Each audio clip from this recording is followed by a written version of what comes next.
Pero they are more on playing this mga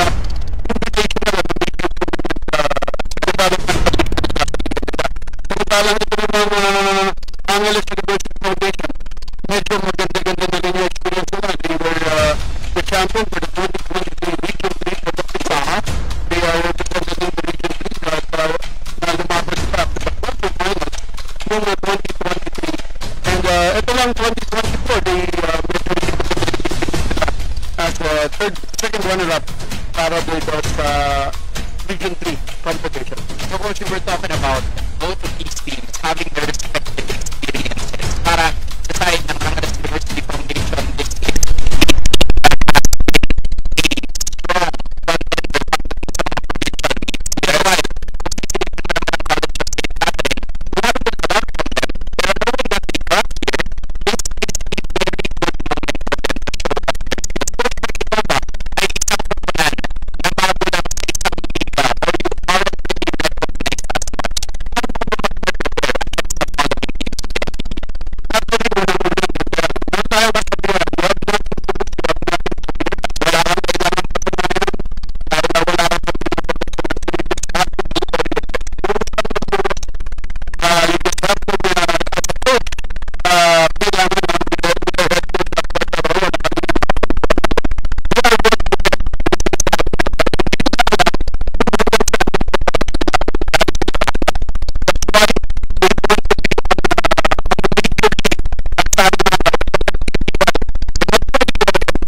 manalang. That's a major thing na kailangan natin pagtuunan ng pansin. In just a bit ay makikita na natin yan. Stick with us because we will be back dito lamang sa FEBL Season 1.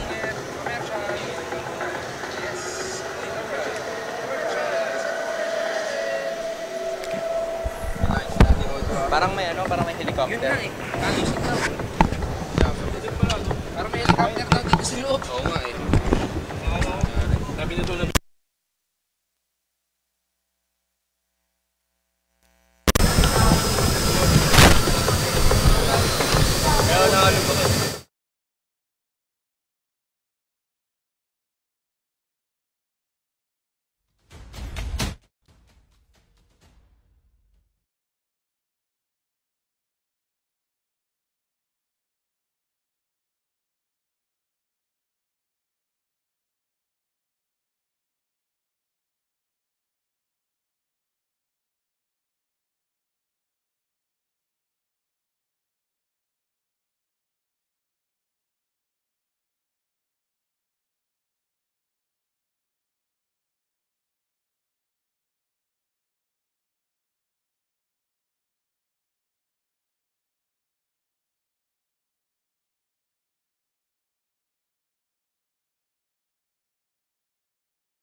gentlemen, basketball action continues here at New Era Central Recreation and Fitness Center, Quezon City.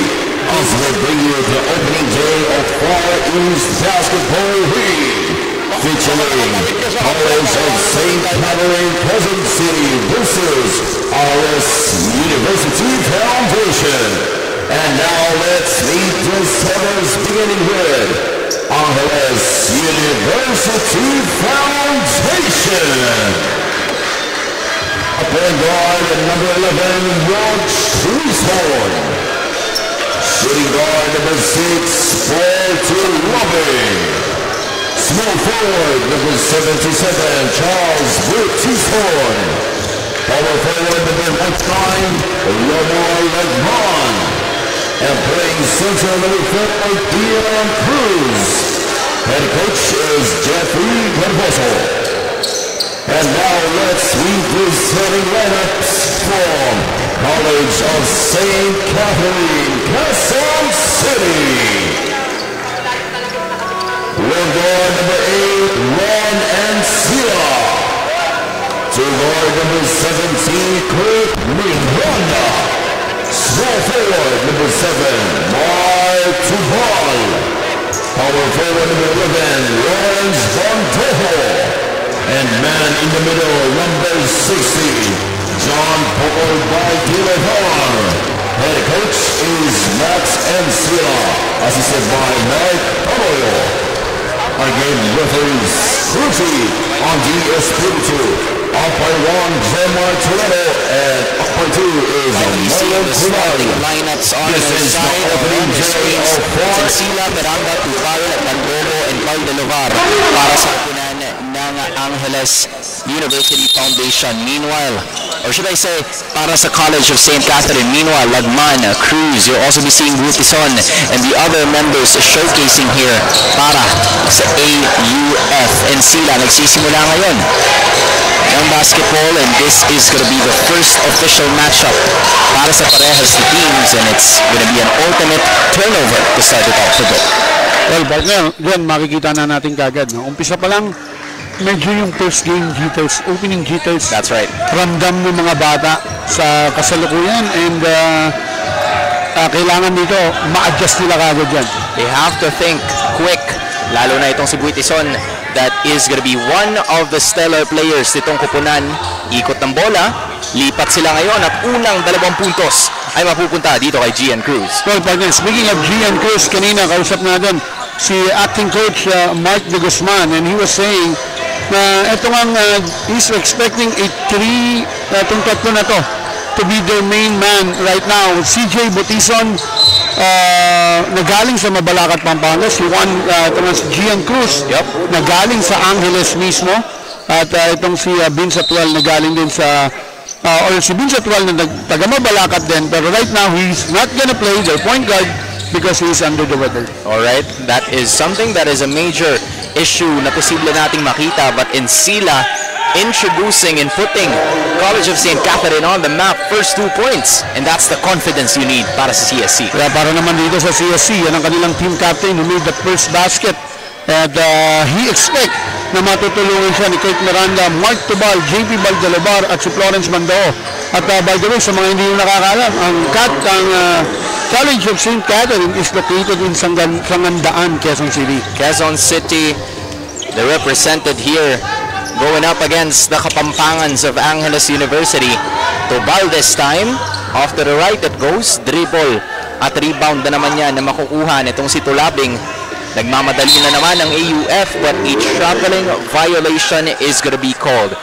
Coach John, AUF, both of the 4 points, or all of the 4 points have been scored so far by Gian Cruz, and yung rebounding prowess ng big man na ito. Well, nakikita nga natin, he stands around 6'3", with a wingspan of 6'5", and I think they have to take advantage yung kanyang laki at yung kanyang heft.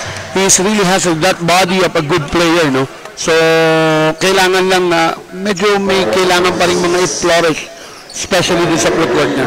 And this is a good sign dahil makikita natin in just a bit kung ano ba ang posibleng mangyari sa laban na to, with some bit more info from Angelica Sarmiento. Angelica, what's up? St. Catherine Wildcats versus AUF Great Dane. And what is exciting here is this will be their first encounter in the same league. Coach Clark Arroyo of Wildcats said that they consider the Great Danes a tough opponent. That's why they made sure to be ready for this match. Same thing goes to the Great Danes. Coach Max happily shared that they are well conditioned and excited for this game and expecting that this will be a good game to start the heat. So let's see who will mark their own territory in the first game. Will it be the Cats or the Dogs? Maraming salamat, Angelica. This is a start for both of these teams. Gaya nga ng nasabi niya, hindi pa nagkakaharap itong dalawang teams na to for the entirety of their lives. Yes. I don't even know how to say it, but yes, kung hindi ka pa familiar, Coach, with an opponent, how would you usually approach the game? Well, dapat dito, at the start, you just gonna stick to your system. You just have to play very methodical. And I know there's two coaches. You can see Coach Clark Arroyo and acting coach Mark de Guzman. They know how they will adjust on the game. Hindi nila mamadaliin yan. Paiiralin nila lang dapat yung kanilang sistema para magtuloy-tuloy yung kanilang opensa at depensa. I remembered what you said a while ago as Encila shot was blocked there na kumbaga meron kang respective na preparation. And yung preparation mo, mag-a-adjust. Depende sa kung paano tatakbo yung laro.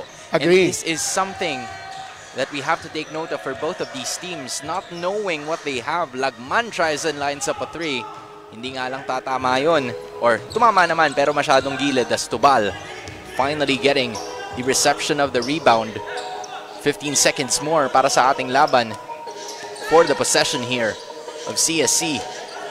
Tubal decides to go to the left, swings it, 1, 2, 3, lipat kay Encila para sa 3, at nandoon yung lineup na 3. And you can see there, yan yung familiarity na sinasabi natin. If you practice hard on the everyday practice, kayo magkakasama, you know where the ball must going, at alam nyo kung sino na yung dapat tumira. And Coach, mind you, this is, an introduction of the College of St. Catherine Wildcats para sa kanilang basketball program because we haven't really seen a lot from them, and they're going up against a provincial powerhouse in Pampanga and they start to lead by 2. That has to be something, right? Yes. Well, actually, yung sinasabi ko sa isang major league na nasalihan nila, na-cover ko sila ron at unfortunately lang talaga, maganda rin naman na naging laban nila ron.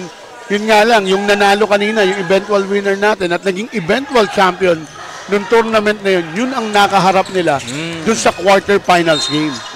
Kaya talagang halos sila rin. Ito nung sila Encila rin ang naglalaro ron. So, paligay ko, talagang intact na rin to for 2 years itong team na to. That's good information na meron ng pangapamilyar na kalaban itong College of St. Catherine heading forward into the season. Alam natin na this is gonna be a double round robin. Makakaharap nila ng at least 2 beses ang bawat kupunan, and that's gonna give them some time at least to adjust sa kung ano yung magiging game plan as Miranda misses on the 2. Yung pa isang maganda rito because of the double round robin, napakahaba ng torneo. That's right. So even on the first round na nandun ka ka pa sa ilalim at hindi ka pa masyadong makaahon, slowly but surely, pwede kayo talagang humabol. Mahirap minsan na yung nandun ka sa ibabaw, pagdating ng second round, doon ka lalaglag.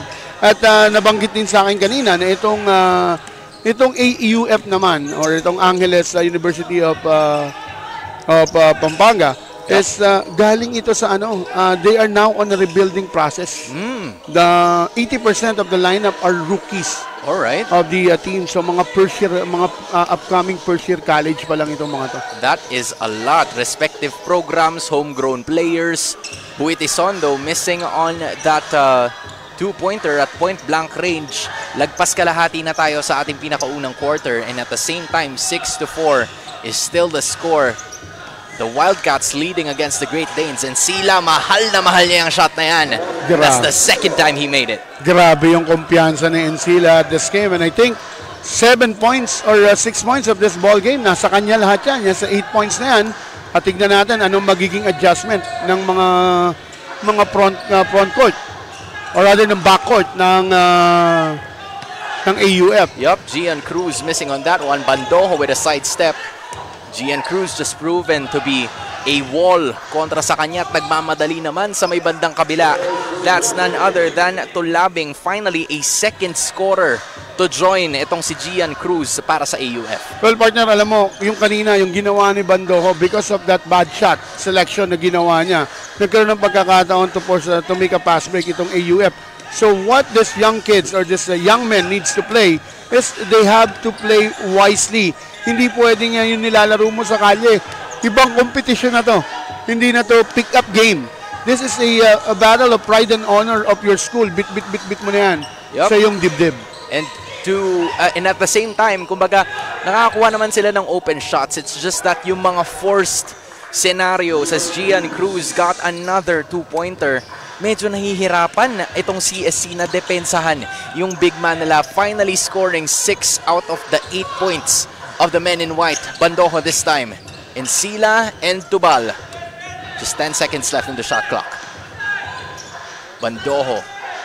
Another one of the almost all of those steals, and you were talking about discipline for the entirety of the first quarter in less than 3 minutes of the action. Ako tingin ko, partner, in this ball game, we are tied at 8 with just less than 2 minutes and 36 remaining on the clock. Yup. Ako ang masasabi ko lang dito, who will play consistent hanggang dun sa final buzzer. Malaki yung chance nila that they will take this first win dito sa torneo na. Lalo na, ito yung isa sa mga matchups na hindi nila kilala yung isa't isa. And they're probably unfamiliar with the rest of the competition just yet. Pero kung manalo sila dito, malaking moral boost yun para sa kanila. But that is not a good moral boost na maubusan ng shot clock in terms of violation. Ito kasi yung ito yung tama yung binanggit mo, partner. Ito yung kumbaga maghanap ka man sa lahat ng social media, wala kang makikitang mga videos of games na pwede mo pang panoorin para ma-scout mo sila. Or kung may mapanood ka man, definitely hindi mga ganong kalilinaw kagaya ng dinideliver ngayon ng Sports Ground Manila sa atin. My goodness, would you look at that? That's Angelo Dairit. Binit-bit yung bola going up against 3 defenders at nakuha niya ang end one opportunity. Now AUF is back in the game. Yeah, ang masamang dinipensa ron ng Wildcats is pa-foul din pala sila, hindi pa nila pinahirapan ng gusto. Babanggarin pala sila, hindi pa nila binangga ng maaga. Kumbaga dapat sana umpisa pa lang. Correct. Sinalubong na nila kagad. Para yung buwelo mapigilan. Yes. And it would be harder to stop someone who is already at a momentum boost. Diaz Jr. finally checking in this ball game. Tubal still one of the players that remain. He's gonna try to line up a 3. Friendly bounce doesn't get it to fall. Susubok na naman. Umabot dun sa taas ng ating backboard, but not gonna happen just yet. But a good defensive possession and instinct. Players scrambling on the floor. And that will be resulting, I believe, into a jump ball, and possession will go to the side of College of St. Catherine. Or, should I say, AUF. AUF. Yeah, it's on to the side of AUF now. 11-8 is the score. 2 minutes and 17 seconds back sa first quarter. Ito parang itong first quarter din, para lang boxing to, no? Nagtatansyahan pa lang, throwing some jobs. Ambahan pa lang. Ambahan pa lang. Hindi pa talaga natin makita kung who will take advantage, no? Pero sa ngayon, palagay ko mas maganda ang dinidepensa ng AUF kumpara rito sa St. Catherine, at may nakita ako ron at nakita rin ng ating officials. What was the meaning of that? At ang masakit dito, partner, hindi siya yung nag-instigate ng contact. Pero siya yung nahuli. Lagi naman ganyan sa basketball. Laging ganon. Kung sino yung nauna, yun ang makakalusot. Yung gagante, yun ang magiging guilty. Napakabibihira ng mga moments na yung gumante, yung nanalo at nakakuha ng huling halakhakin. Hopefully, he can do something about it now. Skip pass, patungo dun sa loob. Diaz Jr. finding his way inside. Pero masyado lang talagang malalim sa pagkakataon na yun. Less than 2 minutes to go. This is going to be David finding Manalo. At irerekta nila ngayon patungo dito sa sides, where that is another AUF player. Pero 5 seconds na lang ang natitira. Elospa lining up a 3. Not gonna happen there. Well, he was forced to take that shot because the clock is winding down because of the good defense na pinakita that time ng Yellow Shirts, itong Wildcats. Honest defense coming in from CSC. The Wildcats will rely on Diaz Jr. Hindi nga lang tatama or hindi tatama dun sa baba ng ating net. Meanwhile, good defensive possession again, but finally, a stoppage to the action. Manalo ngayon ang pupunta sa line for 2 free throws. Well, doon makikita natin. Nakikita kong kailangan gawin dito ng Wildcats. No? They are always looking, nandun yung focus nila kung nasaan yung bola. Yep. Nakakalimutan nila that they have to touch the man without the ball. Kailangan dito, nakatingin ka sa bola, pero alam mo kung nasaan yung binabantayan mo, yung katabi mo, baka mamaya yung katabi mo si Malyari na hindi mo alam papatayin ka na pala. And so kailangan dito bumax out ka. That's exactly what happened during that moment na si Manalo was at the right place at the right time. Kuha niya yung offensive rebound and then tried to go for a putback pero hindi nangyari yon. And in addition, hindi niya lang din naipasok yung kanyang unang free throw, but he's gonna make the second one anyway. So that is still a win para sa kupunan ng Angeles University Foundation. They lead by 4, 12-8 with 50 seconds remaining in the first.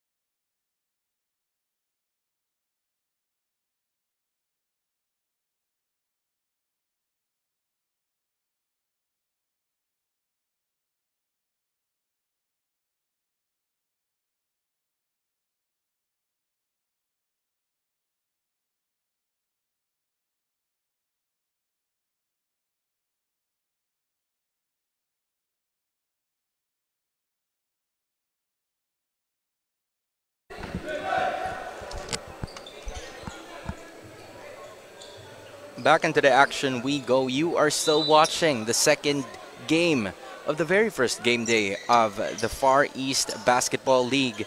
Presented to you by Nature's Spring, Fat Boys Pizza, Easy Jersey Outfitter, and the Utol app.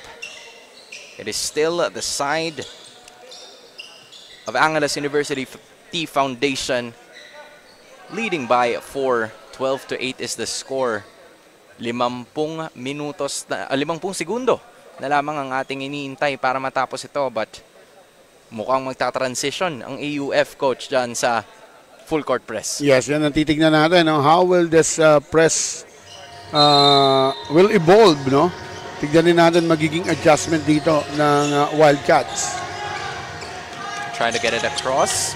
At mukhang maitatawid nila yan ng maayos, courtesy of Bulilis. Quick execution of play now for the Wildcats. Rosales unfortunately had a little too much step. Kumbaga, open na sana siya dun ng pagkakataon na yun eh. But again, we're gonna go into another timeout courtesy of AUF naman. They still lead by 4 with 33 seconds to go.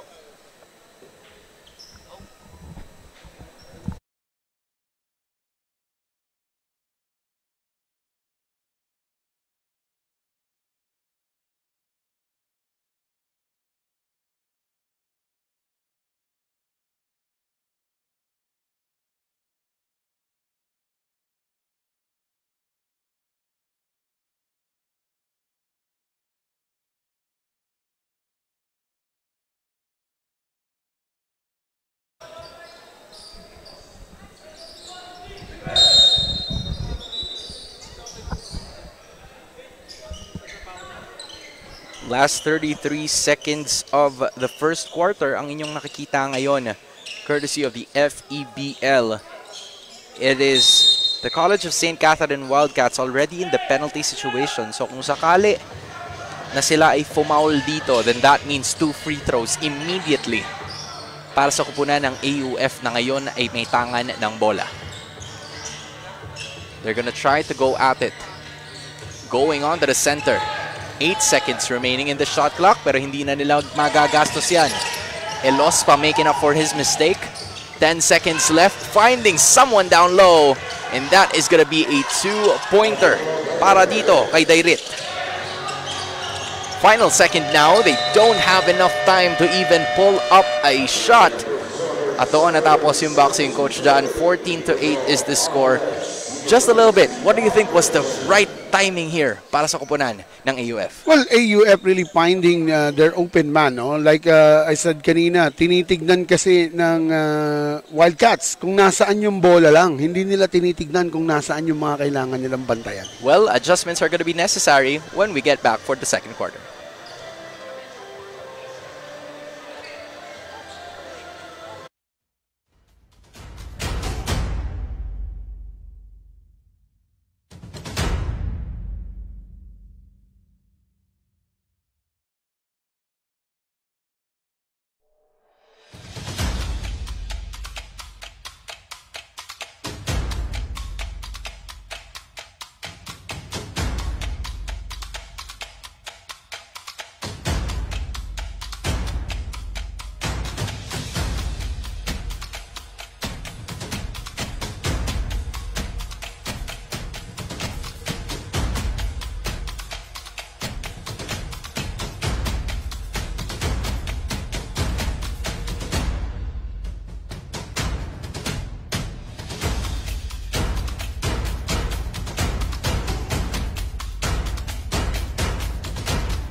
Before the end of the first quarter, Coach John, you have mentioned a good thing that was happening para sa side ng Angeles University Foundation, which was yung hindi nila inaabangan yung bola. They're taking it by themselves, and that's hopefully something that we continue to see habang simula na ang ating second quarter. Well, like I said, partner, this is going to be a play of consistency.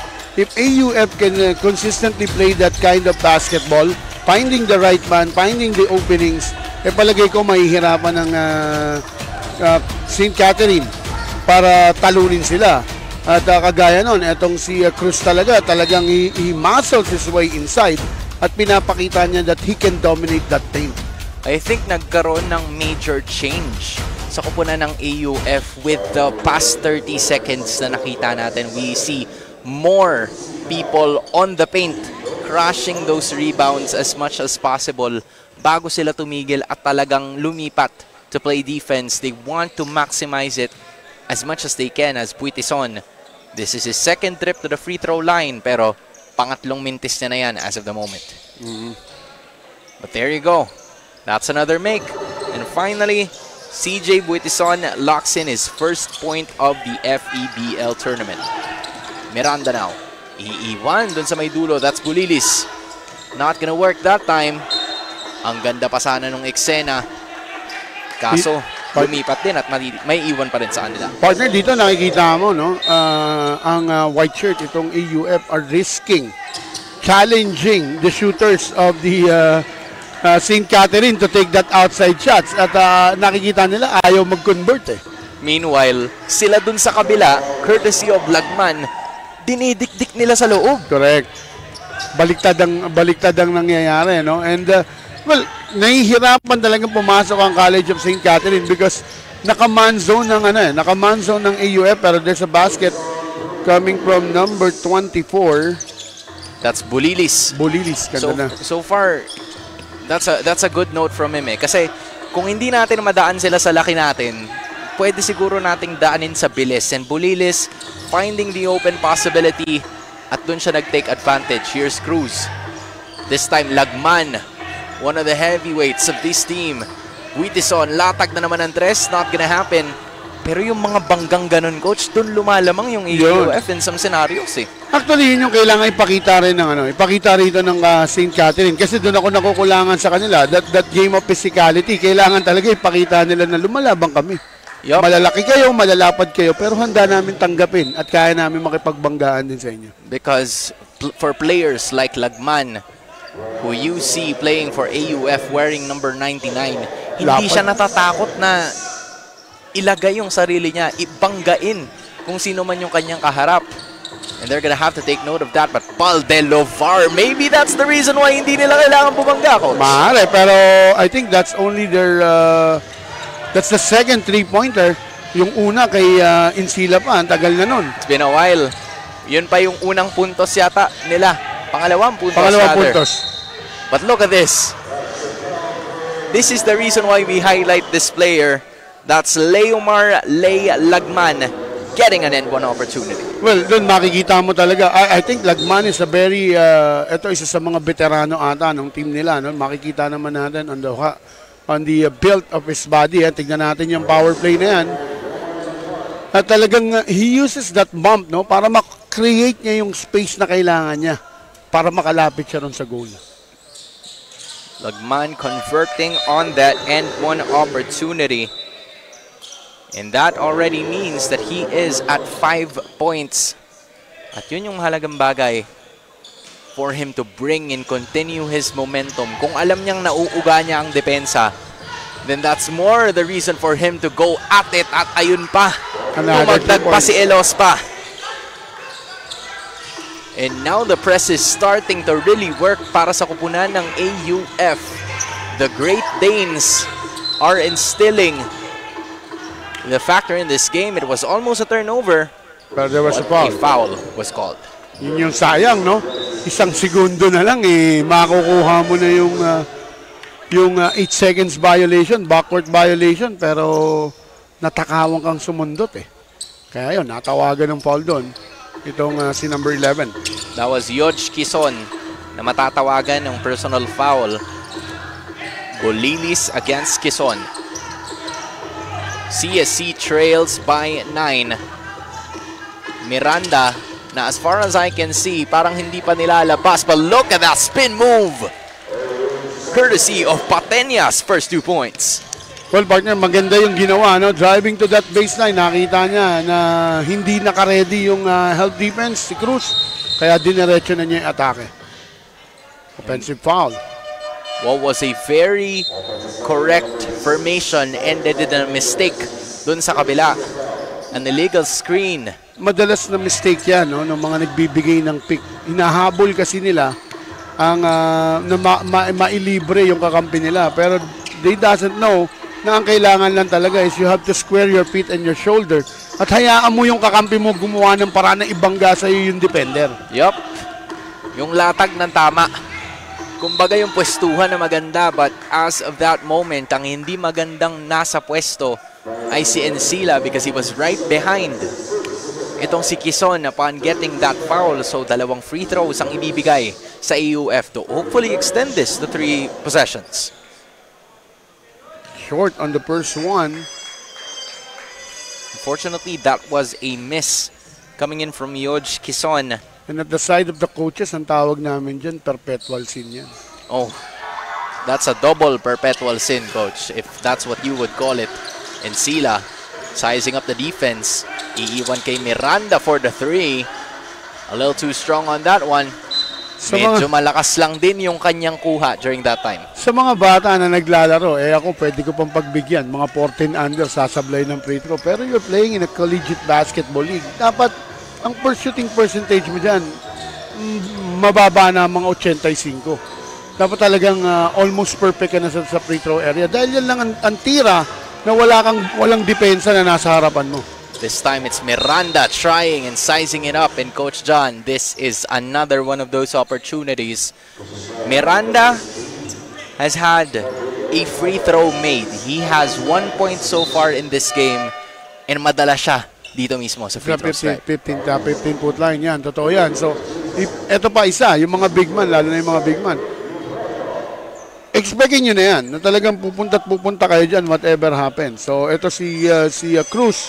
Expectin na niya yan. So, kailangan i-improve nila yan. And ginagawa naman sa ensayo yan Pinapractice sa ensayo. Meron tayong mga free throw drills.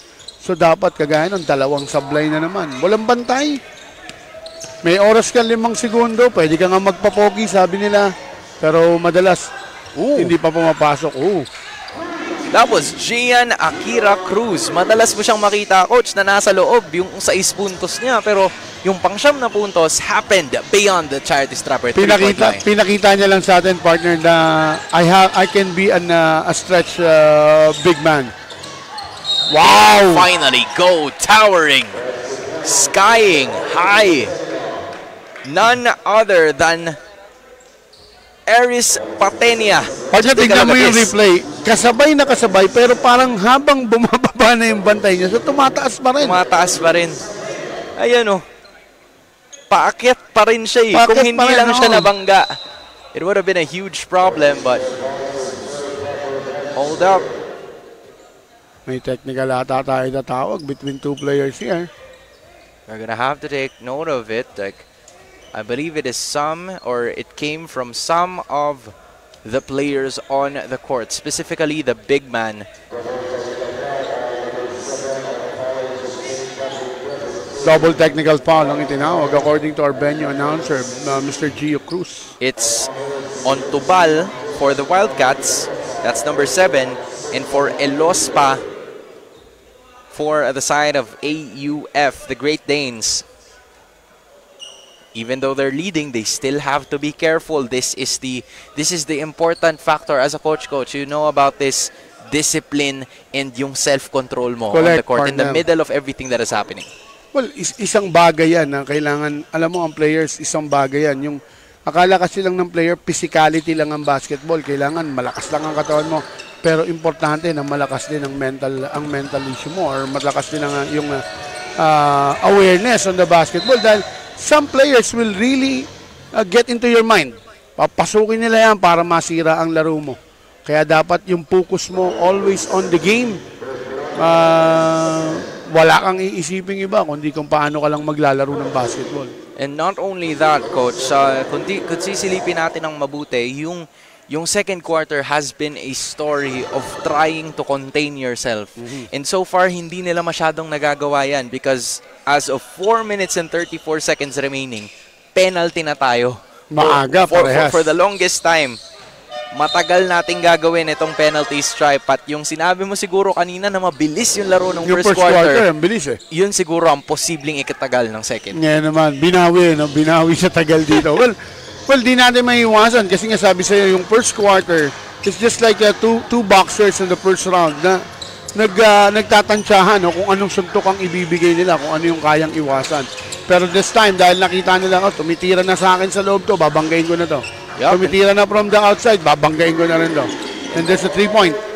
There was someone na bumangga from the 3-point line. That's Tubal. Almost a turnover there for AUF.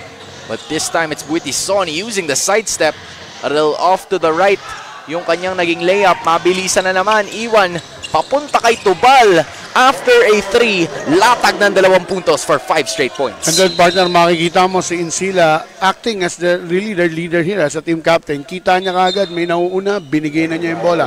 Samantalang sa kabila naman, na nangyari, itong si number 77, si Charles Butison, it was a 4-on-2 pass break.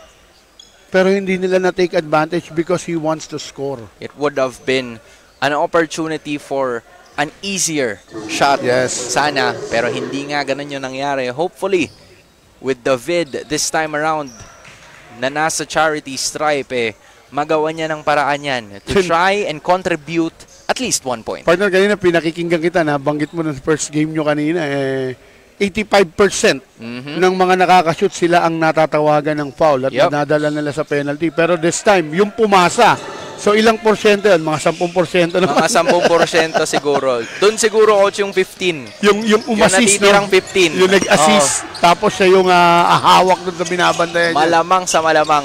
Ganun nga talaga ang kaso. As the lead by AUF is still at 5, 28-23. Bulilis going on to his right. Favorite niya ang tira na yan. He's made 2 for 2. Well, partner, ito, because of this great shooting now from the outside na ginagawa ng Wildcats, the defender of the Great Danes ng AUF, kailangan na nilang lumabas ngayon. So may pagkakataon naman na lumuwang naman ang depensa dun sa shaded area. Kanina, coach, during the first quarter, parang nahihirapan sila to land their shots from beyond the arc or away from the paint. Yes. Pero ngayon, they're starting to get their rhythm. Nakukuha na nila yung tempo na gusto nila. And that's courtesy of Insila, the man that's holding some of the scoring outputs. Tubal, he's made at least 1 3-pointer. Not that time. But that was still a good shot. It Kasi was. it's still a wide open shot. At yung mga nakaputi, ayaw lumapit eh. So kung ayaw lumapit, tirahan nyo. Speaking of which, titirahan niya nga yata, but Elospa getting it, nakabuelo na ito. And he still finds a way to score. That is MJ Elospa, and one. What an upper body strength. What an athlete. Pero Elospa now holding on to that right knee. Well, good thing to see that he's still okay and he's up. But just take a look at this, coach. I'll give you this. Tignan mo kung paano yung upper body nakahawak na ron. Itong si number 16 who was the one charged with the foul, talaga namang binuhat niya pa. No? Ayan, tignan natin uli yan. Ayun, no? Ang lakas ng upper body. Kung iba-iba yun, partner, hindi na maititira ng maayos yun. That was Valdelovar who was there to try and defend. But so far, si Elospa, meron na siya ngayong 7 puntos. Partner, bigay mo yung bola sa maposte. Gusto ko itong matchup na to, partner, between Diaz I wanna see and that too. Lagman. I wanna see that too. Pero kung gumagana naman itong si Tubal onto the mid-range, maybe we can leave that for later. 2 out of 3 for Tubal in the last shot. In the last attempt sa may 3-point area. Cruz may buwelo, iwan kay Lagman, yan yung matchup na gusto mo, but a sorry miss at point blank range. Cruz all hands up. He still finds a way to get the score. Although Gian Cruz scored on that shot, pero partner, gusto ko na yung ginawang double team na ginawa ni Diaz dahil yan yung hinahanap ko kanina pa para sa mga nakadilaw, yung dahil kinakain nga sila doon sa may shaded area. Tristan Bulilis though with a clapback dun sa may badalikuran. Ito na naman tayo, Cruz trying to find a way, but that is just too good, too strong. 2 points para kay Gian Cruz. Well, then walang magagawa na itong si Diaz at makikita mo talaga Diaz bump, no, para ma-out of balance and maganda yung pagkaka-sidestep ni Gian Cruz.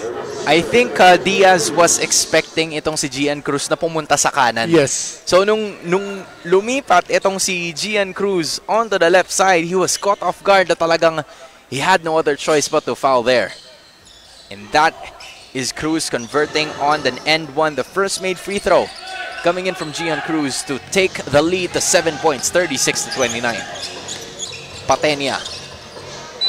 A lot of the action happening, but there is still a 14-second shot clock to play para sa CSC. Baseline inbound. The Wildcats trying to execute their play to Bal. Somebody had a little bit of a hand on that one. He redeems himself with that steal. Almost a turnover again. Pero partner, on the last shot, no, that was not the best possible shot available para kay Tubal. Mahaba pa yung oras nun. They still have lots of option to do. Pero kasi pumapasok na yung tira, kaya akala niya tuloy-tuloy na. Bulilis missing on that layup though. That's Patenia trying to get it. The high flyer couldn't get the high shot to fall. There's Elospa again. Offensive. That is an offensive foul. Who's gonna be called for an offensive foul. A stiff arm, medyo nakalitaw upon getting that engaged in. Well, nagulat din siya. Akala niya hindi sasabay. Biglang tumalon. Maganda yung pagkakatalon. Diretso lang yung lundag. Hindi naman walang intention to block the shots, but just to intimidate the shots. Kita-kita mo yan, no? Kumbaga, defense mechanism na rin niya kasi hindi niya in-expect, just like what you said, na lalapit at re-rekta. But look at Lagman skying high for that one. Now that is a foul and he will go to the line for 2. Yeah, and ito, tingnan natin. Itong big man na to on the last visit was 2 out of 2.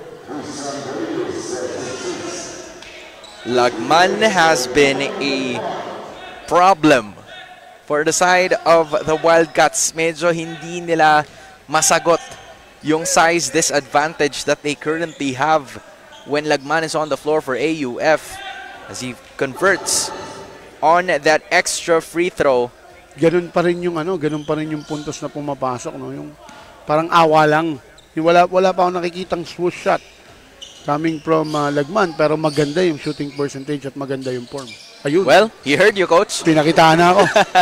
He heard you. And sorry. They now sorry, lead. Leomar. They now lead by 9 May ganda ng pangalan niya. Maybe we can call him Triple L. L3, Coach. Leomar Lee Lagman. Leomar Lee Lagman. Kung si Vin Diesel ay Triple X, palagay ko ito si Triple L. Maybe, just maybe, patay niya. Iiwan nila dito ngayon, pero si Kiambao ay hindi gagana. Just 5 seconds remaining. Lagman wasn't aware of it, but is now ready. He leaves it for Cruz. He has enough time. And that is a buzzer beater. Tignan natin, ha? Will the action count? As our officials will be talking about it, it looked good to us, Coach, right? Yes. But at the same time, Pero meron tayong wala na tayong problema. Meron naman tayong, we have an IRS, so pwede nating i-check yan. maaari nating silipin in just a bit. The question that we have in mind bago sumagi ang ating second half is, will the Great Danes lead by 11 or lead by 9? The question is no good, or the question has been answered. It is no good. So the lead will be staying at 9 at the end of the first half. The official score is 38 para sa Angeles University Foundation and 29 para sa College of St. Catherine. Magbabalik kami for the second half.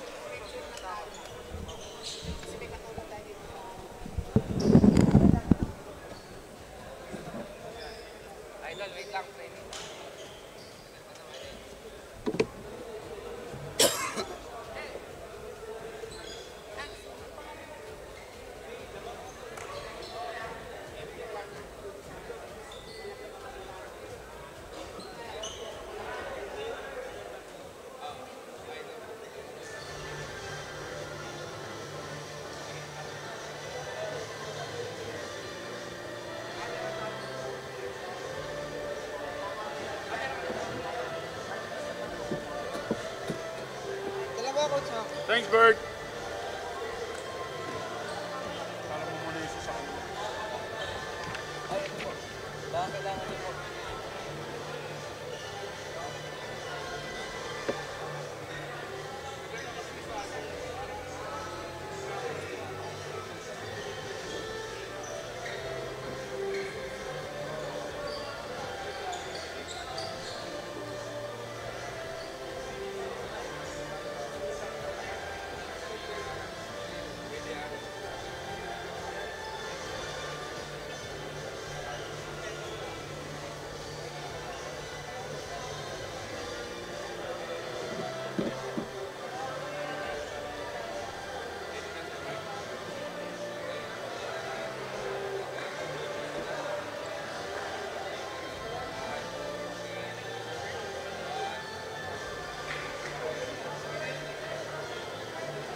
Great Dane at sa kabila naman ay si Ron and Sila ng St. Catherine Wildcats. So dito muna tayo kay Charles. So Charles, lamang kayo in the first half. And sa tingin mo, ano yung naging advantage nyo sa first half? Siguro yung depensa namin kasi yun talaga yung unang priority namin, yung depensa. Sabi nga nila, Coach, defense tsaka namin dun makukuha yung offensa. Yun lang. Thank you so much. Baka meron kang gustong batiin or pasalamatan? Pinapasalamat ko yung unang-una si Lord, syempre, at saka sa mga teammates ko at sa mga nag-aaral sa Angeles University Foundation. Binabati ko nga pala sila. At syempre yung family ko. Yun lang.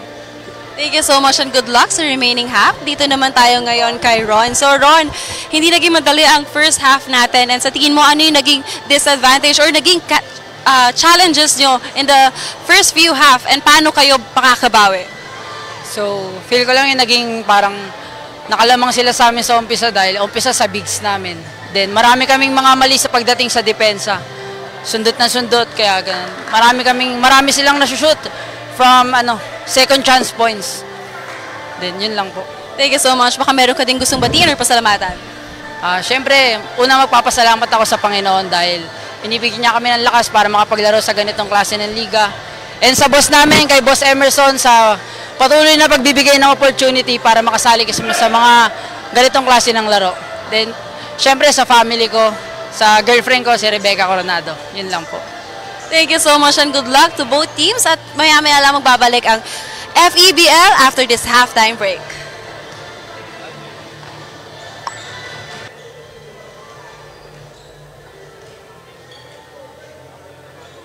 Pangilang ano na yan? Pang ilang account mo na yan dyan? Ako po, ito, una ko pa lang po. Uy, Una ko pa lang po. Kahapon pa lang po ako eh. alam mo kung nagtawa ako dyan. Kasi dati TH10 lang. Distant ka lang. Dati hanggang TH10 lang naman talaga. Kaya ngayon ata, nasa TH15 na ata. 16, kita mo? Eh parang niloloko lang kami na. Saka ngayon, kasi ang maganda kasi dati, madaling makahabol dati. Kasi yung mga clan. So madali yung pag nag-war kayo, madaling makakuha. Medyo ano na eh. Kanya-kanya na lang.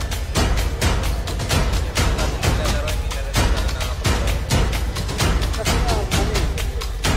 Yung bag, ano eh, alam mo yun, yung parang dapat ito hanggang dito na lang. Hindi nila...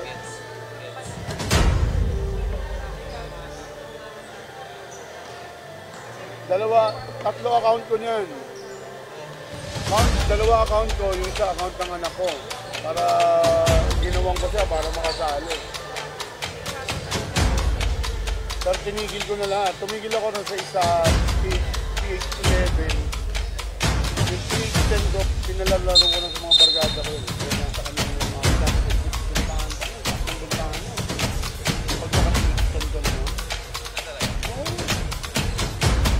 Barkada ko kapag pwede na siya. Pagbalik mo ng second, parang highlights mo.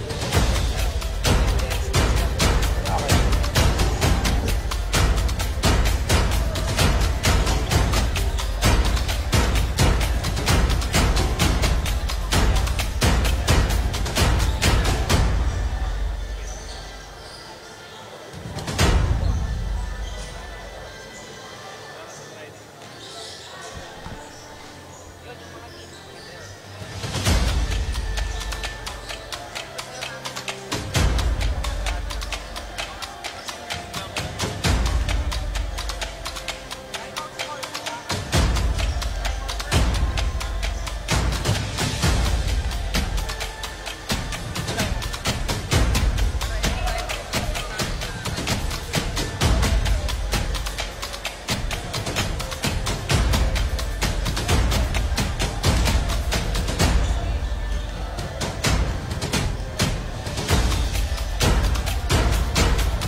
Lasal? 2 years ago, USD po. Anong course mo? Communication po. Kaya sa broadcast.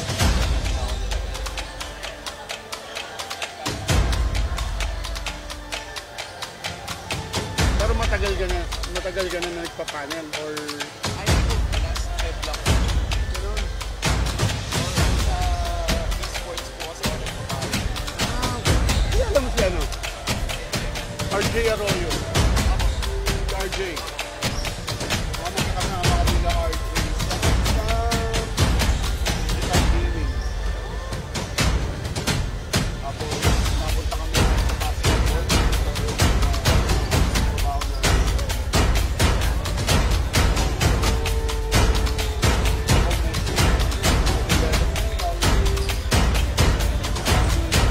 Maraming binansagan, maraming binigyan ng monitor sa developmental like IF Chua. I gave him the name of Golden Hands. General Luna. Nasa MVP namin din yung Miguel. General Luna sa amin yung galing pangalan niya. Some of the players na nasa Bill Garcia, pinagkata mo ang dahil. Kasi sila yung mga bata na kino-cover ko nung talagang angat-angat sa age bracket nila. Ram Luna was named General because he was playing the 17 under at the age of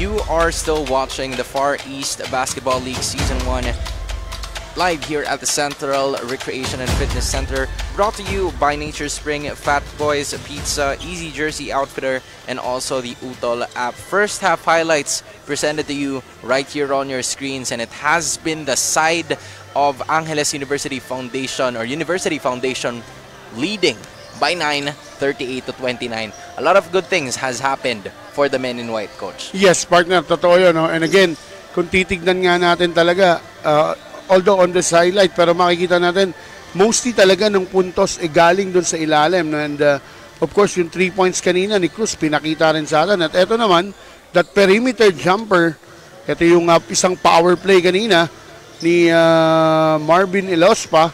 Kitang-kita mo, hawak-hawak talaga siya sa braso, pero binuhat niya lang dire-diretso.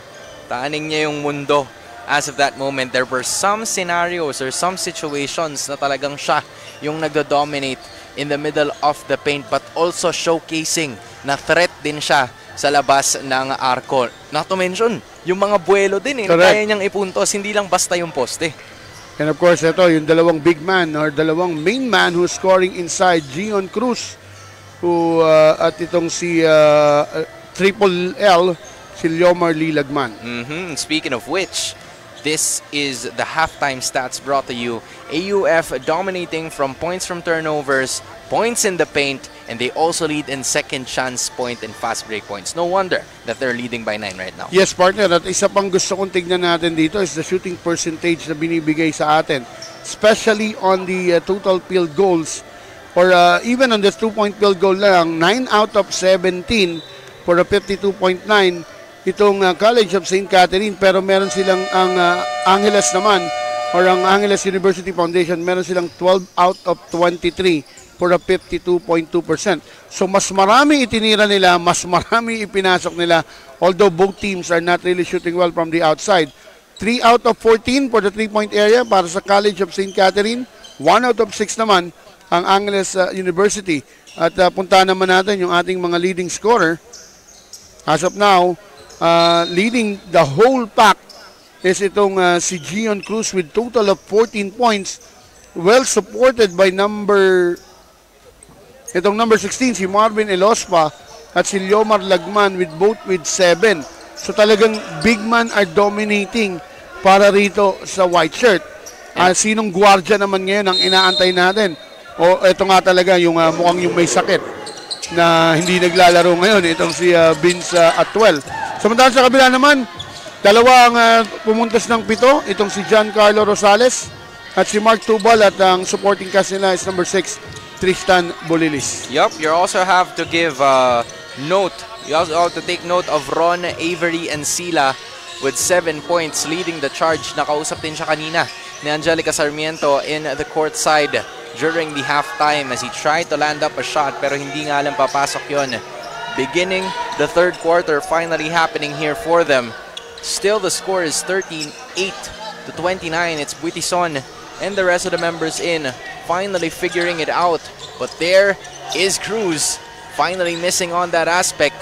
Partners, putulin lang kita. It's my bad about Ron Insila. Si Ron Insila pala at sa Giancarlo Rosales. Alright.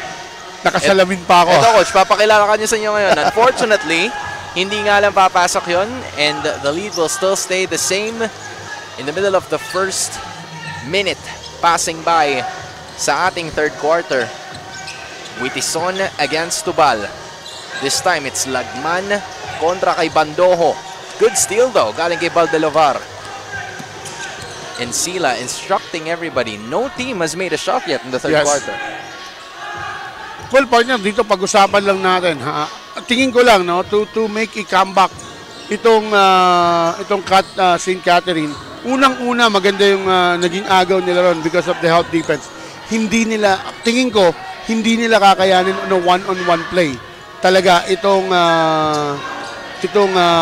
Angeles. So what they need to do here is just keep on switching and double team once na ang bola napunta ron sa may shaded area. I was about to say, I guess that's the reason why you like the double team na nangyari kanina when Cruz was already there. And even though he made the shot, kahit papano, nahirapan siya upon trying to find his rhythm down low in the paint at posibleng yan ang makita at gawin ng mas madalas ng kupunan ng College of St. Catherine. Encila, 5 seconds remaining on the shot clock. Is Tubal aware of it? Valdelovar has that shot. Napaganda pa. Bandojo finding his way in. He had 2 offensive rebounds. He also had 3 fouls. He was part of the starting lineup scoreless during the first half. This is his opportunity to score. Nasira siya because of that 3 personal fouls kanina. Masyadong maaga dahil he has to guard Gion Cruz. Talagang malapad sa kanya. Task. No easy task. So talagang ang kailangan talaga niya rito. Again, kailangan niya, pagkao niya si Gion Cruz, he needs to play an honest defense and antayin niya yung tulong ng kanyang mga teammates for the double. He must just force Gion Cruz to be on his comfort zone. Yep. Kailangan dun pa lang hindi na niya patanggapin ang Or kung sakali, force him on his offside. Correct. Right? But pero so parang walang offside eh. Yun na nga. Nakita mo kanina yung isang drive niya during the highlights, partner. Sabi nga natin, That was Diaz. It was Diaz na akala ni Diaz pupunta sa kanan pero dumrive dun sa may bandang kaliwa. Medyo hindi natin in-expect yun and there's still, a little sample size from what we're seeing from Gian Cruz and hopefully as the season goes longer, we see some aspects of his game na hindi pa natin nakikita. Bandojo playing very good defense as to that moment. That's what you were talking about, Coach. Not allowing Gian Cruz to get into his comfort zone. At si Gian Cruz ang naobligang maging passer doon, papunta rito. For another big man, number 32, itong si Manalo. Pero Manalo cannot handle that ball. That was a good sign from College of St. Catherine, a 24-second violation. But look at this. Encila had a good move, but one of our officials think otherwise. A traveling violation is going to be called against the captain. Kaya siya tinawagan ng traveling partner. Alam naman natin, yung isa pro, pwede yung one-step hop eh. Pero sa atin, di ba, you cannot leave that same foot, no, for that hop. Mind you, it is 38-30 in favor of Angeles University Foundation as Manalo. Tingnan mo siya na naman. This is highly unusual, Coach, because yun na naman, partner, ganda ng double, ha? The big men from the side of Angeles University Foundation, all of them are outside the basketball. Ang ganda ng double team, pero ang problema, the conversion on the other side. This time, Manalo squeezing himself in, and that's going to be a traveling violation called against Manalo. CSC Wildcats doing a good job in containing the big men of Angeles University. Encila now going up against David. This time it's Miranda, one of the longest staying players in this game on the court. That is Tubal, a little too strong. Or should I say, a little too off. David this time will bring the basketball down. Almost good defense here. He's going to try to find his way. That's outside, but at least nakakuha sila ng tamang tempo and they managed to chunk away a little bit more of that shot clock. Yes, partner. And again, partner, as of now, nakikita natin, maganda talaga na ang dinidepensa ng St. Catherine. But ang problema lang talaga, hindi nila may convert to basket eh.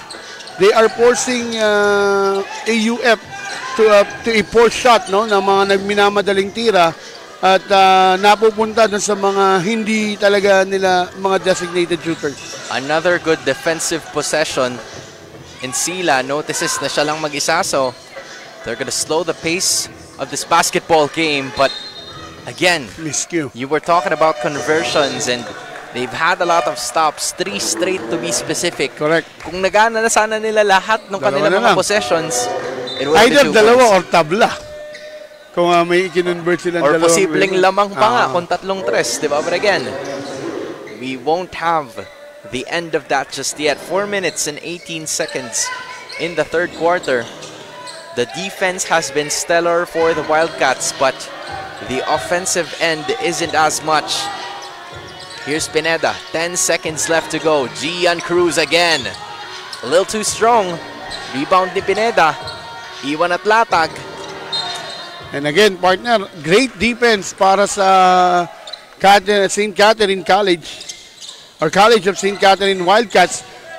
Nakita natin doon, tumira na naman si Gian Cruz doon sa outside. At it's a better one na pinatitira mo yan sa labas kesa naman patirahin mo sa loob na mahihirapan talaga kayong awatin. That's a higher chance to score if it's Gian Cruz, and that is another foul na mapupunta dito sa koponan ng Angeles University Foundation. Coach John, mind you, 3 minutes and 27 seconds left. Only 1 point has been scored by both teams this entire quarter. Actually, partner, kung titignan natin. This entire quarter, Coach. 1 point pa lang, 1 point pa lang. And finally, someone breaks the ice. That's Paul De Lavar for the 3. And partner, this is a long drought for AUF because natapos tayo at 38-29 and until now they are scoreless in this quarter. They haven't scored, and so far, kung ikaw ang College of St. Catherine, gusto mo tong nangyayari. Correct. You love what is happening kasi Gian Cruz is having an off game. David hasn't scored as much. Even Buitison is having a hard time. Yes, yung mga guardia. Now, the guards need to produce para rito sa AUF dahil yung kanilang mga big man na to nauubligan na sila. Pero I think that is a good foul. That is only the first foul or that's the second team foul para rito sa CESC. Pero makikita mo, partner, 2 minutes and 25 also remaining na lang sa ating game clock. Napakahaba na ng itinakbo ng oras bago sila napunta rito sa team fouls na to. Coach, it's been 7 minutes na wala pang nai-score ang kupunan ng Angeles University, and they are having such a hard time to just get the basket into the basketball ring. And another turnover. Another great defense, that help defense by Patena on the post against number 32 Manalo. This time in Sila, makakalusot siya at matatawagan pa ng foul ang AUF. It's Yodge Quezon again. One more means penalty situation para dito sa AUF. And they're gonna have to find a way to get the basketball going because they just trail by 5 points. Failona getting it to Tubal. He decides to try. At penalty na to. And that's penalty situation para sa kupunan ng Angeles University Foundation.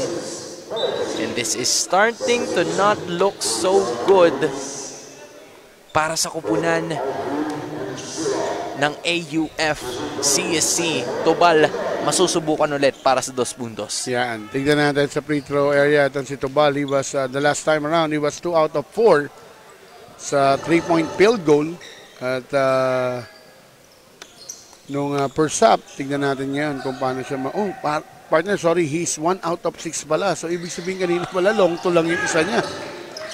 Pero ngayon, kita mo na, inuunti-unti na ng kupunan ng College of St. Catherine. Itong laban na ito, they trail by just 3. It is still the side of AUF scoreless. I repeat, scoreless in the entire third quarter. Almost a chance to tie there. Para dito kay Tubal, hindi nga lang papasok. Now it's Bulidis. They want to leave it to Failona. Gets a screen for the 3. And that is good. We are all tied at 38. So it's a 9-0 run here, partner. Para sa laban na to. And, that is a hard foul. That is a hard foul courtesy of Patenia. At yun yung 85% na binabanggit mo after hitting that 3. Siya yung natawagan ng foul. Siya yung natawagan kasi siya yung pumasa. And siya yung tumira. Siya ba yung tumira? Siya 3 points, di ba, nung uli? Oh, it was Failona. Si Failona. So siya yung pumasa. Siya yung pumasa. And there you go. 15%. Finally coming through. Tubal is gonna get a well-deserved rest. Babalik ngayon itong si Evans. Making the first time here right now. Tama nga ako, partner. The foul was charged against Failona. Yep. Oh, Yung really? huli. Siya yung nakashoot ng 3 points. So, siya Ooh, yung parte okay, ng pasok ang 85%. 85%. Alright, that makes a lot of sense. Hold up. Ayokong mapahiya ka sa Ayos yung lang. shooting I yung got you. percentage. Pasok na pasok pa rin ang percentage natin. Ito yung palagay ko, ito yung pinakamagandang ginawa rito ni assistant coach, acting head coach Mark de Guzman. Putting back Lagman inside. Dahil si Lagman mahihirapan talaga silang itulak. Samantalang si Gion Cruz, ito yung isang nakita natin kulang sa kanya.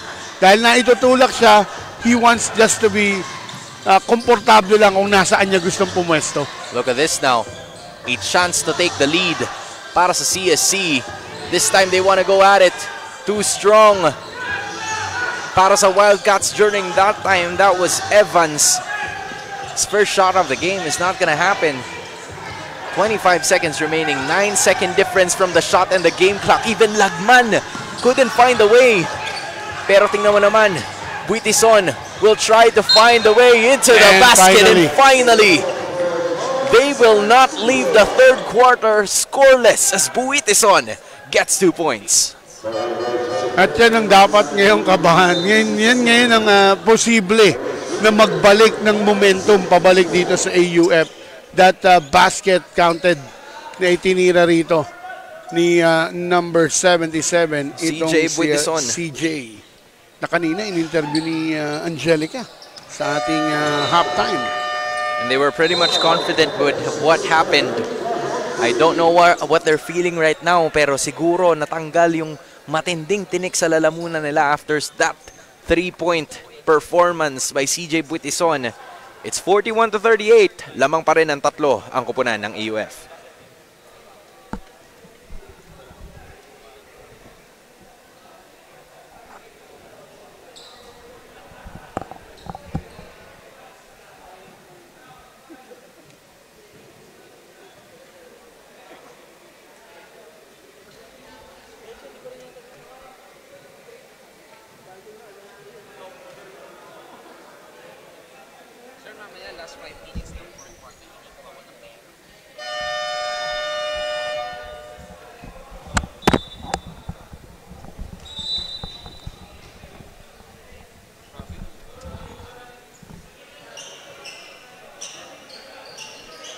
Head coach Jeffrey Hervoso instructing his players after that long drought.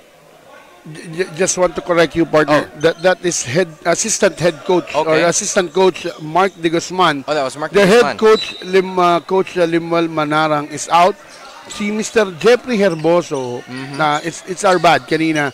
He is the sports director pala ng AUF. Nakasama rin nila kanina rito, no? And he's the one na talagang supporting very well this men from Angeles, Pampanga. I see. Well, the support is coming in handy. Flying high, soaring, skying, and Diaz gets it to go. Great design play after the timeout by the new coach ng St. Catherine, itong si Coach Clark Arroyo. Finally making it, getting it through. They were trailing by 10 points to start it off, but they've managed to keep it within one. 41-40 is the score last quarter sa ating pagbabalik.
St. Catherine more of information brought to us by our courtside reporter, Ms. Angelica Sarmiento. Angelica? Hi Hans, nakausap ko nga ang team captain ng St. Catherine na si Ron Encilia, who's the nephew of the head coach of the Wildcats, Coach Max Encilia, and sabi niya they need to focus on their execution and to give more details dito and of course to go for defense. Konti na lang makukuha din namin, and sabi nila they believe once they fix this, they will be able to bounce back. And para na sa AUF Great Danes naman, Coach is happy to see the result of their training. He just wanted them to be consistent at dahil dikit ang laban. Hans and Coach Sean?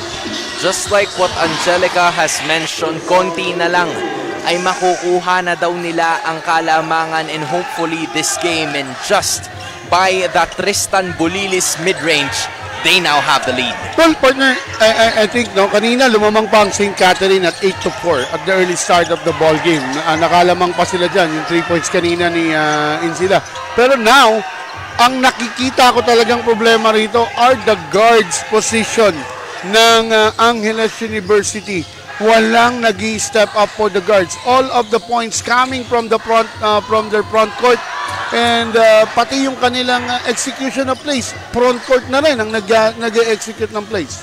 So Gian Cruz and even itong si Elospa, MJ Elospa, would need to double step up their game.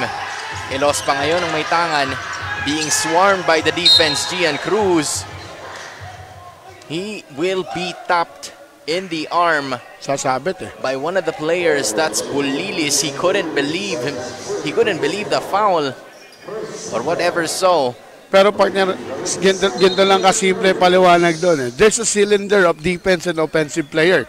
At makikita natin, pinasok ni Bulilis yung cylinder ng offensive player at tumama yung braso niya ron. So, no choice ang ating official but to call that one. Kasi malaking impact yun towards the shot. Yes. Sa kung papano at saan lalanding Gian Cruz.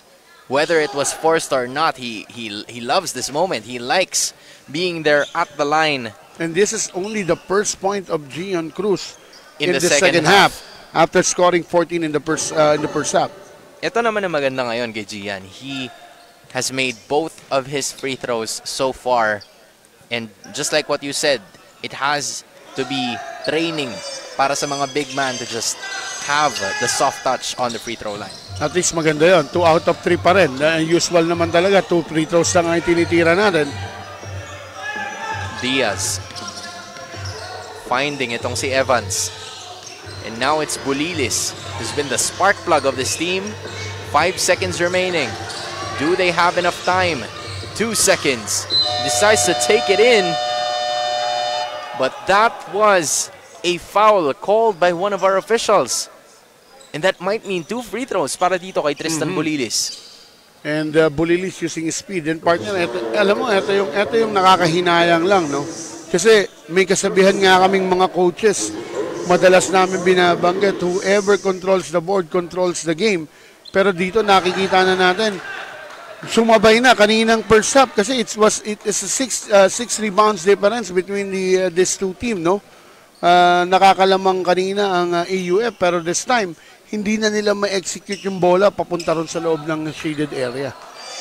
Now we're all tied at 43. Bulilis, he now gets it. The Wildcats bench screaming defense for the players on the floor, but that's a 3. Short ball calls here para sa AUF. Now it's a 3-on-3 fast break. Bailona decides to chill it out. Bulilis naman ang tatanggap. Diaz to Bulilis with just 10 seconds in the shot clock. Bailona and then to Bulilis again, decides to soar high for it, pero masyadong malakas yung Pectus. He was intimidated because of the defense of the white shirt. Dalawa yung nakaputi niya, sasalubong sa kanya ron. Ooh. Witison, not gonna work that time. It was supposed to be a really good step onto a reverse na posible sanang magbalik sa kanila ng kalamangan, but you know, this is a different CSC that we're seeing. Great ball movement to have more control. And another offensive rebound almost. But that is not going to be effective. But as I was saying, Coach, parang mas malinis mag-execute ng plays ngayon ang CSC compared to the first half. Well, nakuha na nila yung momentum na gusto nila. At tama yung ginagawa talaga nila rito. what they really have to do is just to run, and run. At depensahan lang nila yung shaded area. Yun ang kailangan gawin ng mga adjustment ng AUF. Kailangan nilang tumira from the outside para lumuwang uli yung ilalim at makapag-operate sila doon. We are all tied at 43 apiece. The Wildcats would like to call timeout for their defensive schemes. Magbabalik kami with 6 minutes and 43 in the fourth.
To the ball game we go. You are still witnessing the battle of Angeles University Foundation go up against the College of St. Catherine, the Great Danes versus the Wildcats. And we are all tied at 43 apiece with 6 minutes and 30 seconds to go in the final quarter of action. Cruz, nahanap na niya yung buwelo niya. Good. Way back and then rekta kagad. Pero dalawa pa rin, nakadilaw doon yung umahabol to challenge that shot. He has to work harder. Yes. Extra hard just to find those 2 points. He now leads all scorers, I believe, with 18 big points. Here's Diaz. Miranda now sizing up the defense. Too strong. Rebound ni Cruz yan. Ilalatag niya ngayon kay Buitison. A bit more composed AUF, but as I say that, a turnover has occurred. Ito talaga yung problema ng nakikita ko talagang problema. Wala talagang point guard na matatawag tayong legitimate, no? Itong AUF na para ibaba talaga yung bola sa kanila at i-set up yung play. Kaya one pass nangyayari, one pass take a basket na sila rito. Now it's Bandojo back in the ball game. He's suffering in foul trouble as of the moment. Encila. Sabit, and you were calling it a while ago, the cylinder of offense and defense. Natapik yun on that arm, and unfortunately, si Quezon na naman ang matatawagan. Pangatlo na yan ng gwardya ng AUF. Actually, partner, finally, I may say, this Quezon's foul will be the best foul na binigay niya dahil kanina dalawang useless foul yung kanyang ibinigay doon. But at least they finally got it to go as Encila. Oh man, both free throws have been missed by the captain, and that's got to hurt if you're the head coach dahil mas gugustuhin mo sana na makita itong si Encila to just try and rack up those shots. Another great defense. Look at that defense coming from number 16. Valdelovar finding it through. Lumalaban. Ito yung hinahanap mo kanina, coach. Correct. Yung fight from the big man. Just standing his ground at all times. Miranda lining up a three. And now they have the lead. That is the big three coming from Miranda. At ito atang may pinakamahabang playing time na nilalaro rito. I agree. Sa ating koponan ng College of St. Catherine. I think a little bit of the third quarter, tas doon na siya nakapagpahinga as Cruz. That three-pointer is not gonna work. Sometimes he settles for these three-pointers. I feel like ever since the first three na kanyang nakuha, hindi na siya nakakuha ng tres pa pagkatapos nun. Encila going on to the middle. Wow. And now they have it, a 3-point lead. What a move there coming from Encila. Great pick by Valdelobar and thinking itong AUF na magkakaroon ng pick and roll pero idiniretso lang for that looper. Momentum is on the side of the men in yellow, 48-45. CSC has the lead.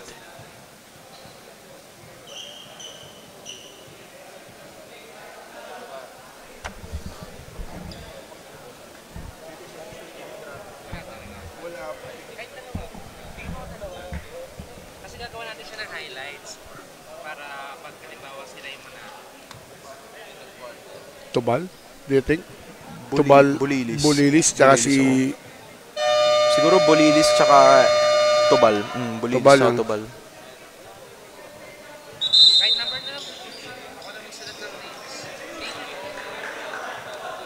Now this right here is where stars are made. Just showcasing the coaching prowess of Coach Mark Arroyo and Max Encila. Coming through, and now they have a 3-point lead. For the longest time, sila ang nasa back end, sila ang nasa passenger seat, and now they have the ultimate confidence to play defense as much as they can. And partner, dito kung titignan natin, in the last 16 minutes of this ball game from the start of the fourth quarter, of the third quarter, 7 puntos pa lang ang ini-score dito ng Angeles University Foundation. At samantalang sa kabila naman, nakakascore na sila rito ng 19. Beautiful move from Buitison. Pero hindi niya lang matapos yon. That's what we call a $50,000 move. But a 50-cent finish, unfortunately. This time around, si Tubal finding his way in. Decides to take the shot, but it is not gonna happen. 3 minutes and 30 seconds left in the game. Buitison, Bandojo checks him. Lilipat kay David. Elospa, the big men of AUF, settling for threes. They're having a hard time getting to the basket, coach. Hindi talaga sila makapasok na rin sa loob. Masyado nang masikip. Every time na great adjustment, no, sa depensa talaga na ipinakita rito ng Wildcats. Valdelovar leaves it for Tubal para sa tres. Mintes sa pagkakataon na yun, but Miranda keeping the ball alive for the Wildcats. Less than 3 minutes to go in the fourth. Encila, everybody's right there. And he fishes a foul. Kontra dito sa AUF, that is Angelo Dairit na matatawagan.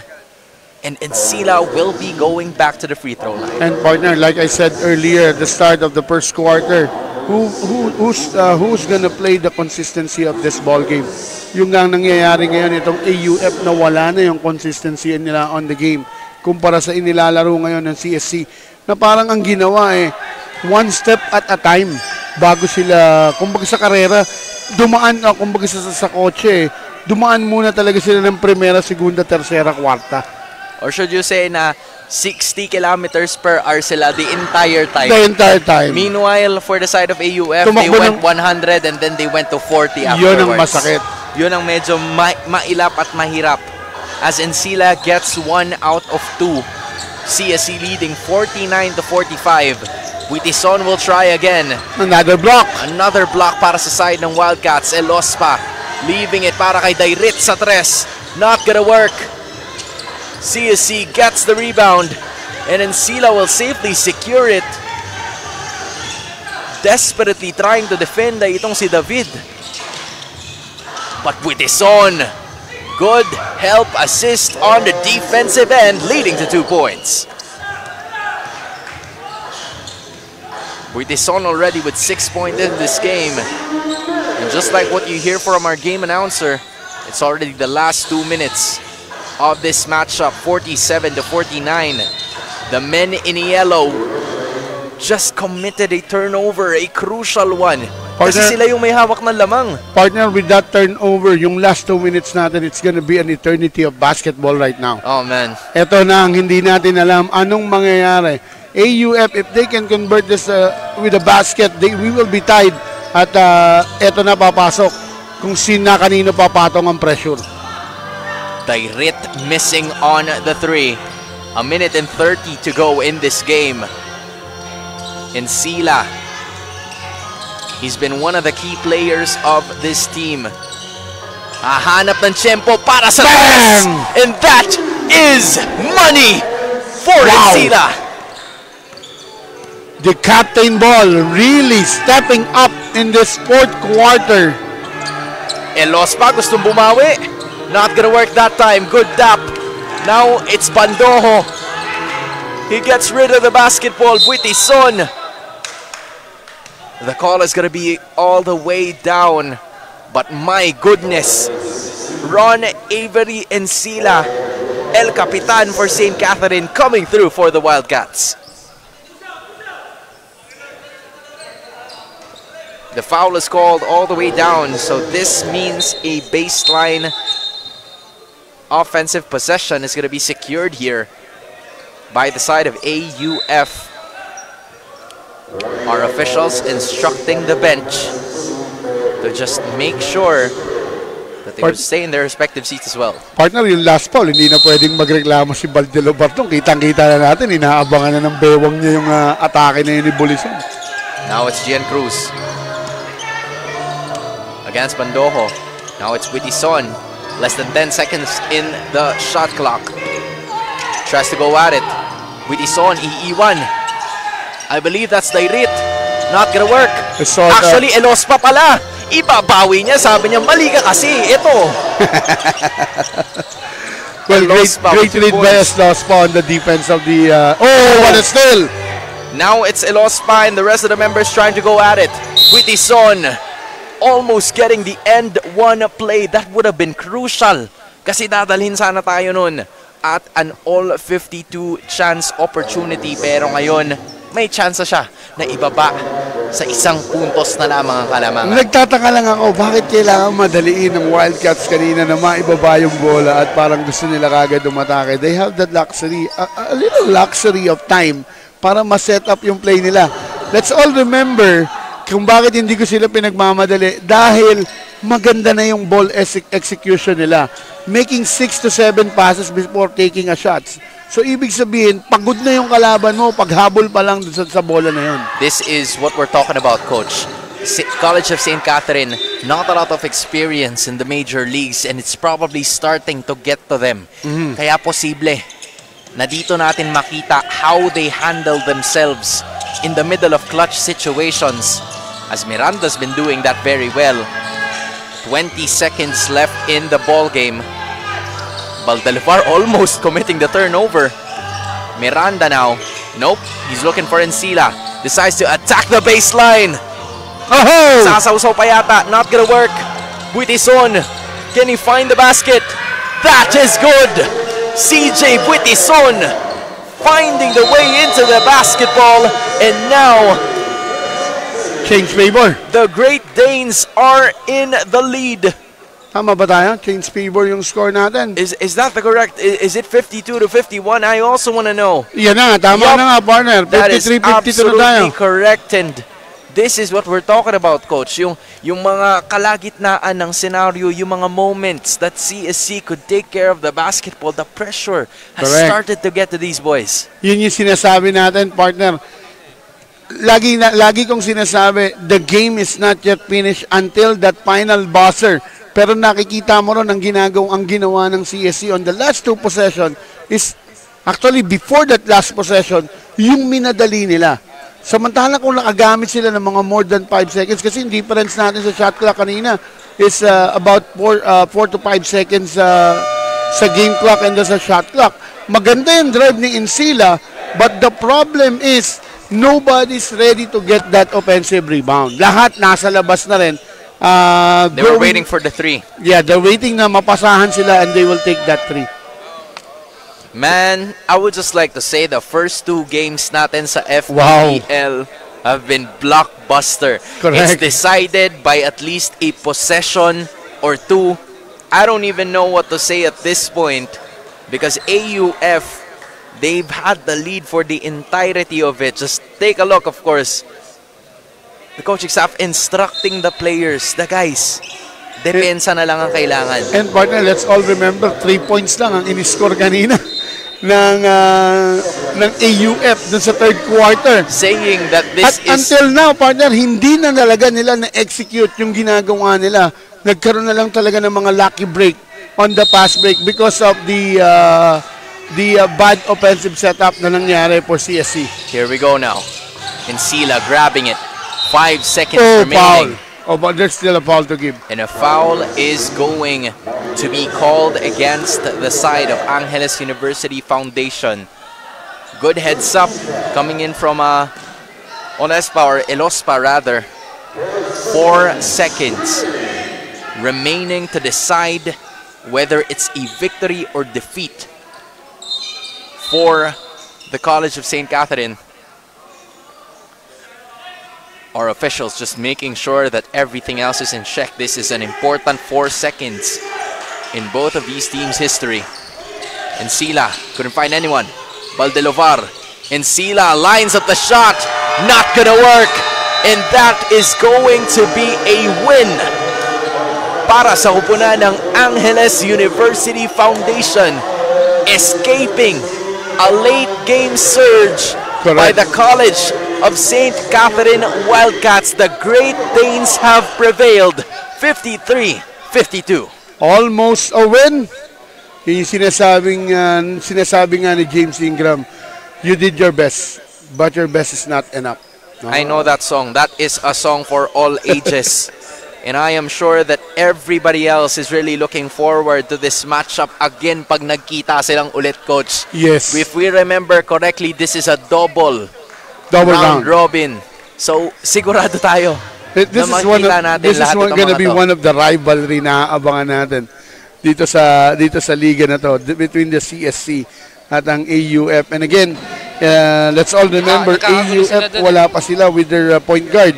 Itong si Vince at 12. So abangan natin kung nandito na to, kung paano niya i-execute talaga yung play. And of course, their head coach, Limuel Manalang. Coach, I imagine how Atwell is feeling right now.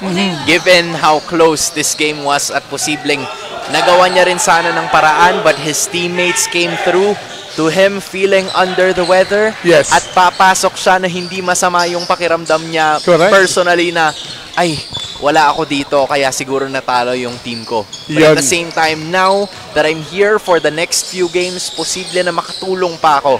I can do something about it. Lalo na't kanina pa natin pinag-uusapan na talagang hirap na hirap mag-execute ang AUF because of their point guard. Hopefully, it is a moment na posible nating makita for CSC, Coach. Give me something good that they can build upon para sa susunod. Well, CSC really did great on that second adjustment, no? On the second half. So talaga napakaganda niyan. Take a look at some highlights. Some of the highlights that we see from none other our best player of the game. Gian Cruz. That's our best player of the game. Hanap ng tempo, hanap ng buwelo, hanap palagi ng pagkakataon for him to be scoring on some of the members in, and I am sure na talagang magiging malinis pa ang execution niya from the rest of the games. But here with us is Miss Angelica Sarmiento together with Gian Cruz. Kasama ko ngayon ang ating best player of the game, Gian Akira Cruz, scoring 18 points, 4 assists and 7 rebounds. So Gian, hindi maging madali ang laban na ito.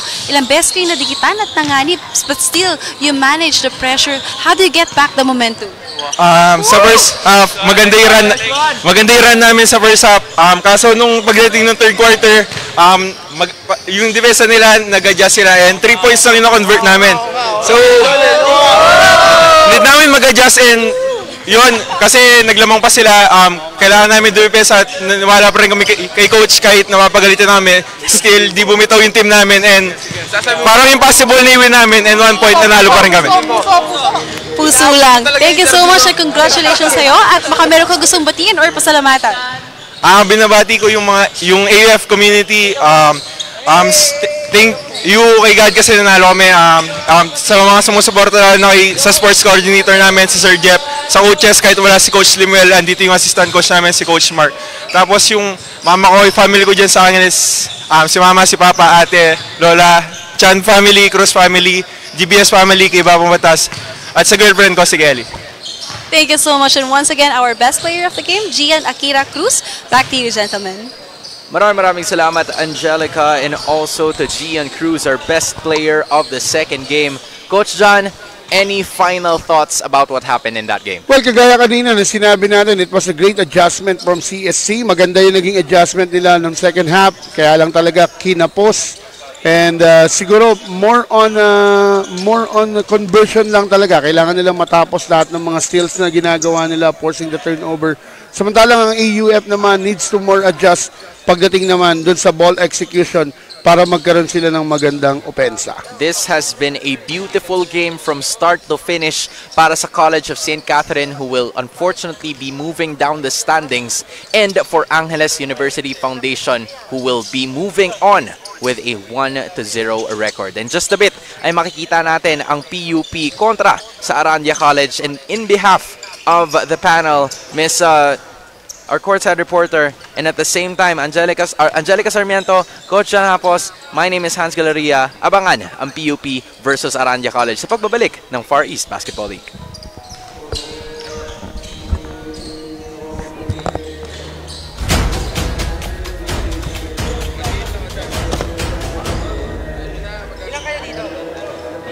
Ilan line up dito panel?